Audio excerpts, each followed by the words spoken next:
Support ಮಾಡೋಕ್ಕೆ ಕಾಂಗ್ರೆಸ್ಗೆ.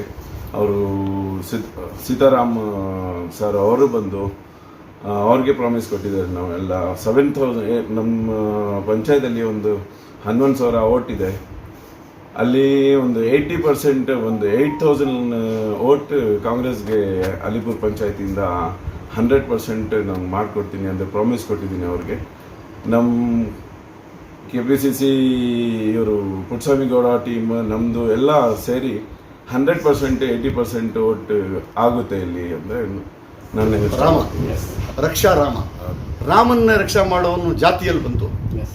ಎಲ್ಲ ರಾಮನ ಭಕ್ತದವರು ಎಲ್ಲ ಸೇರ್ಕೊಂಡು ಅವ್ರಿಗೆ ಹಾಕ್ತಾರೆ.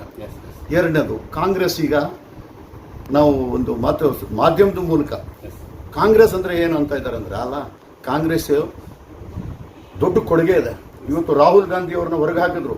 ಆ ಮನೆ ಕೊಟ್ಟಿದ್ದು ಅವ್ರ ತಾತ ಅವರು ದಾನ ಮಾಡಿದ್ದು. ಸೇವೆ ಪಡೆದ್ರ ದೇಶಕ್ಕಾಗಿ, ನೀತಿಗಾಗಿ, ನಮ್ಮನ್ನ ಎಲ್ಲ ಕಾಪಾಡೋಕ್ಕೋಸ್ಕರ ಸಾವಿರಾರು ಒಂದು ಸಂವಿಧಾನಗಳಲ್ಲಿ ಅವರು ಬಿಲ್ಗಳು ಪಾಸ್ ಮಾಡಿ, ಈಗ ನರೇಗಾ ಆಗಿರಲಿ, ಬೇರೆ ನಮಗೆ ಯಾವುದೋ ಸ್ಕಾಲರ್ಶಿಪ್ಗಳು ಮತ್ತು ವಿಡ್ವಾಸ್ಗೆ ಪಿಂಕ್ಷನ್ಗಳು, ಪ್ರತಿಯೊಂದು ಕೊಡುಗೆಗಳು ಕೊಟ್ಟರು ಕಾಂಗ್ರೆಸ್ನವರು. BJP ಅವ್ರು ಬಂದು ಒಂದೊಂದೇ ಮಾರ್ಕೊಂಡು ಹೋದ್ರು. ಯಾವುದೋ BSNL ಮಾರ್ಕೊಂಡ್ಬಿಟ್ರು, ಖಾಸಗಿಗೆ ಎಲ್ಲ ಕೊಟ್ಬಿಟ್ರು. ಇವತ್ತು ನಿಜ ಹೇಳಬೇಕಂದ್ರೆ BJP ವರ್ಸಸ್ ಕಾಂಗ್ರೆಸ್ ಇಲ್ಲ. ಅಂಬಾನಿ, ಉದ್ಯಮಿ ಮತ್ತು ಬಡವರು ಬಗ್ಗದಲ್ಲಿ ದೊಡ್ಡ ದೊಡ್ಡ ಬಿಸ್ನೆಸ್ಗಳು ಮತ್ತು ಬಡವ್ರ ಪ್ರಕಾರ ನಡೀತಾ ಇರೋ ಎಲೆಕ್ಷನ್ಸ್ ಇದು.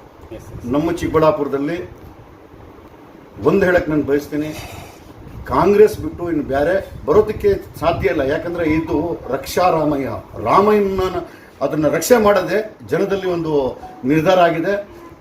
ಇಡೀ ಕ್ಷೇತ್ರ ಒಂದು ಶಕ್ತಿ ತುಂಬ್ತಾ ಇದೆ. ಪಂಚಾಯತಿಂದ ನಾವು ಈಗ ಎಲ್ಲ ಪ್ಲ್ಯಾನ್ ಮಾಡಿದ್ದೀನಿ. 100% ಕಾಂಗ್ರೆಸ್ಗೆ ವೋಟ್ ಮಾಡಬೇಕಂದ್ರೆ 80% ಮೇಲೆ ನಾವು ಗ್ಯಾರಂಟಿ ರಕ್ಷಾರಾಮಯ್ಯ MP ಕ್ಯಾಂಡಿಡೇಟ್ಗೆ ನಾವು ಸಪೋರ್ಟ್ ಮಾಡ್ತೀನಿ. 100% ನಮಗೆ ವಿಶ್ವಾಸ ಇದೆ ರಕ್ಷಾರಾಮಯ್ಯ ಅವರು ಇದು ವಿನ್ ಆಗೋದು ಈ ಸಾರಿ. ನಾವು ಎಲ್ಲ ಬೇರೆ ಲೀಡರ್ಸ್ಗೆ ಇದು ರಿಕ್ವೆಸ್ಟ್ ಮಾಡ್ತಾಯಿದ್ದೀನಿ, ಎಲ್ಲ ಎಲೆಕ್ಷನ್ ದಿವಸದಲ್ಲಿ ಸ್ವಲ್ಪ ಹಾರ್ಡ್ ವರ್ಕ್ ಮಾಡಿ ಎಲ್ಲ ಮ್ಯಾಕ್ಸಿಮಮ್ ಪೋಲಿಂಗ್ ಆಗಬೇಕು. ಈಗ 100% ಗ್ಯಾರಂಟಿ ರಕ್ಷಾರಾಮಯ್ಯ ಬರೋದು. ಸರ್ ಅವ್ರು ರಕ್ಷಾರಾಮಯ್ಯ MPಗೆ ಗೆಲ್ಲಬೇಕು, ಆ ಥರದ ಕೆಲಸ ಮಾಡ್ತಾಯಿದ್ದೀನಿ. ಜೈ ಕಾಂಗ್ರೆಸ್, ಜೈ ಕರ್ನಾಟಕ, ಜೈ ಇಂಡಿಯಾ.